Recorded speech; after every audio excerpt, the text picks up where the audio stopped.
Hi, my name is Maureen and Today FM rocks in Mombasa. Mula, my name is Mark. I love listening to Today FM.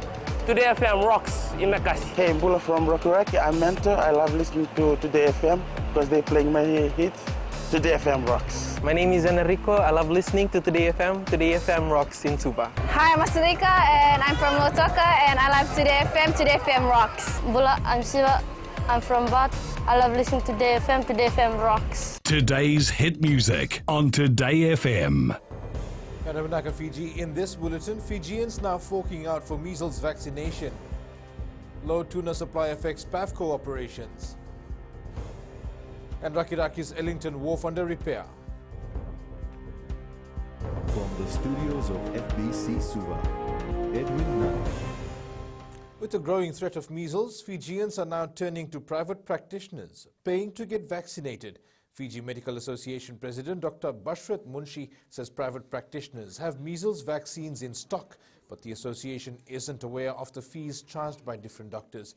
Dr. Munshi says people are being proactive and presenting themselves to clinics if they feel any sign or symptom of measles.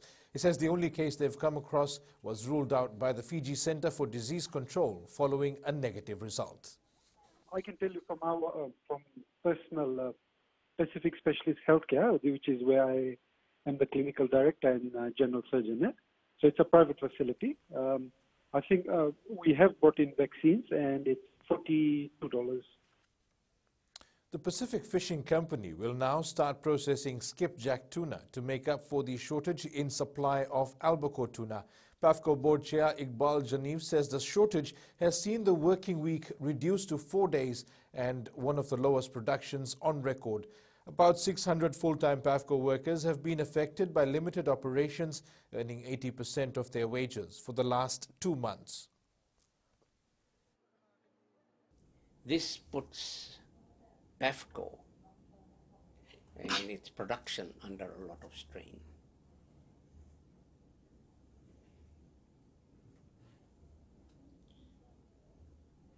PAFCO will start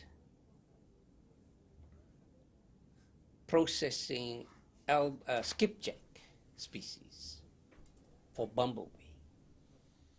Meanwhile, one of PAFCO's biggest buyers, American company Bumblebee, has filed for bankruptcy. Janiv says this is not expected to affect business, with Taiwan-based Fongchun Formosa Fishery Company making a bid to buy out Bumblebee. The Fiji Roads Authority will carry out repair works for the Ellington Wharf in Rakiraki today. FRA Chief Executive Jonathan Moore says assessments on the wharf have been completed and work needs to start soon to allow accessibility. Moore says there is a plan in place for a long-term solution. The FRA has confirmed the work on infrastructure is aimed at prolonging its lifespan and should be completed early next month. Moore says the repair work will be done to ensure travellers' safety. Assessors in the attempted murder case of former military officer Rajiv Pariachi have found him guilty. Pariachi tried to murder his partner in Doloi Suva last year.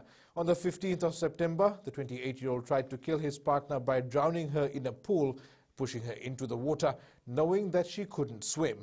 The judge will deliver his ruling on Friday. Agricultural chemicals registered in Fiji will now be reviewed following an increase in concerns about its misuse. Minister Dr. Mahendra Reddy says they are calling for submissions to find out whether these chemicals should be used or restricted. Pranita Prakash reports.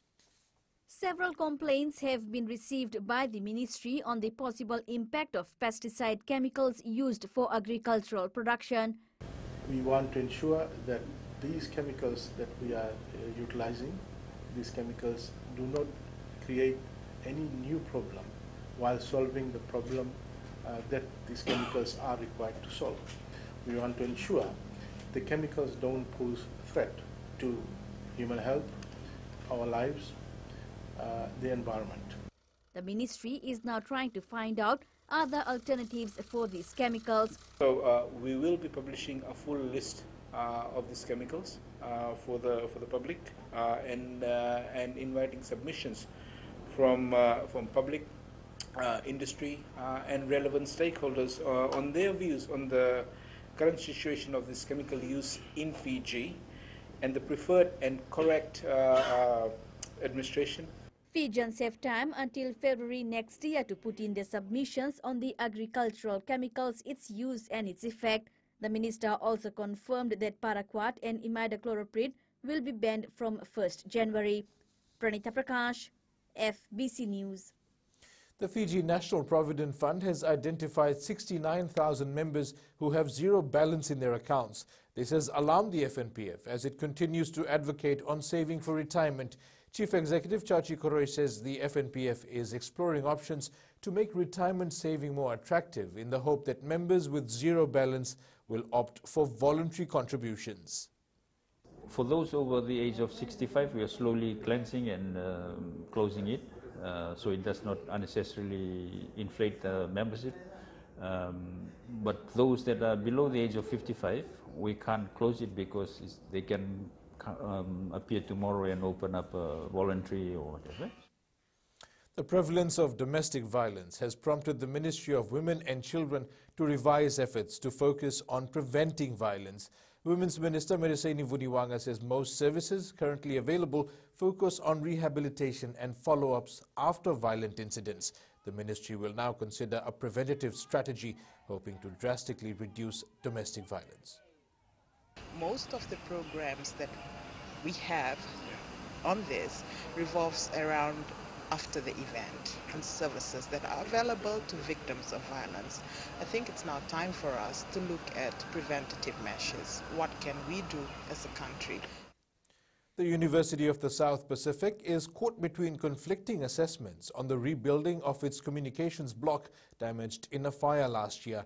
USP Vice-Chancellor Professor Paul Aluwalia says two sets of engineers are in dispute. Engineers for the insurer believe they can rebuild the damaged structure at Lodala campus, while the university engineers believe there are dangers to rebuilding the 42-year-old facility. Professor Aluwalia believes it may take some time before the issue is resolved. The Vice-Chancellor says the university has contingencies and they've made arrangements to keep services running after the fire. Coming up, three brothers to feature for Fiji Sevens in Dubai. And Khalid warns the sniper to be ready.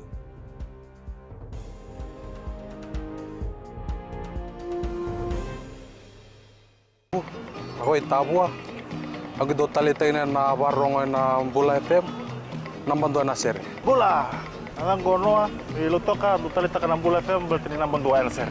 Ni Bula binaka. Nandraking ko sa Bula FM nga. Na kasi. Nalang ko sa mundo atibyo ng Bula FM nambando na sir nusur. Ni Bula binaka. Nalang ko Jerry yang melambasa. Do warong nga ng Bula FM nambando. Bula FM nambando na sir.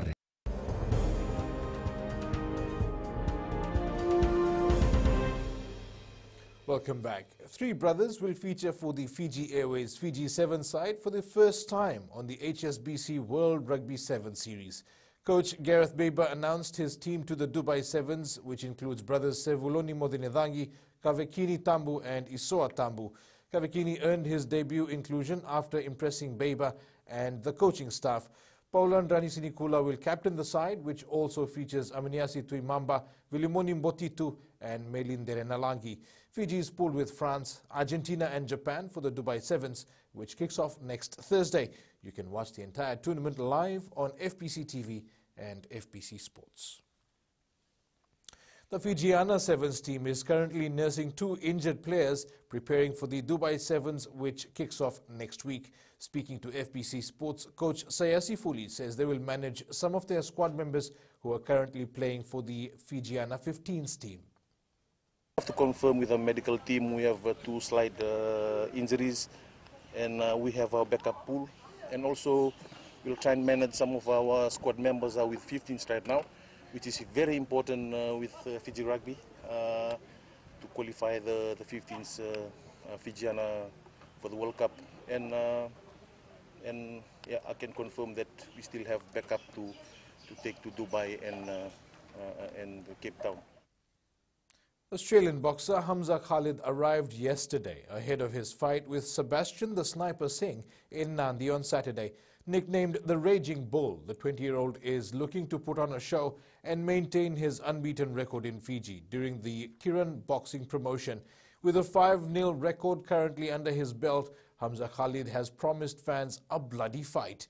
Khalid will fight Singh for the IBO Oceania Orient Super Middleweight title at Prince Charles Park in Nadi.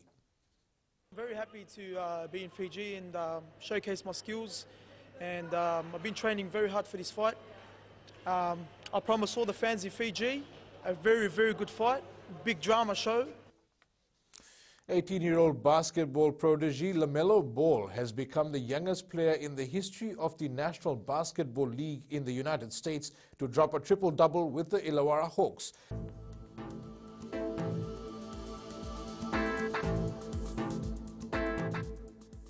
Expect fine conditions over Nandi, Lautoka and Bar this morning, turning to cloudy conditions and showers over the group in the afternoon.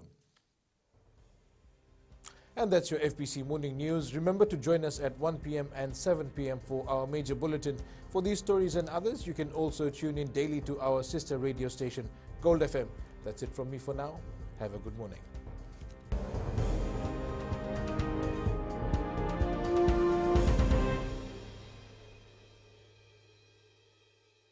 My name is Neha and I'm from Karavi, and Mirchi FM it's hot. हम आंचल है नसोरी से मिर्ची FM बहुत जुलूम.